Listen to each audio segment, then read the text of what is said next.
వీరగాలిని సింపను తాకి పాడేనే రాగాలు ఈ నేల తల్లి పొట్ట సించుకొనొచ్చే పంటసేల మురిపాలు మా గాని కురుల అంచు పచ్చంగా మారి మెరిసిపోవు అందాలు ఆ కొండ కోనలల్ల పొద్దు బుడవంగా కదిలేనంట పాదాలు ఉన్న ఊరిని కన్నవారిని ఇడిసిపెట్టాడన్నా కంటి పాపకను రెప్పవాలకుండా కాపుగాస్తాడన్నా ఏ దిక్కుల్లోనూ ఉన్న గుండెల్లో దాగున్న మమకారమంతా మట్టిపైనే రైతన్నా రాజు నీవేనన్నా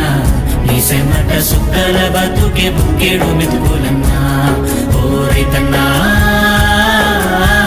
నీ ఆడి ఆడున్నదన్నా నీ మూసు మరిసే పోయిన లోకం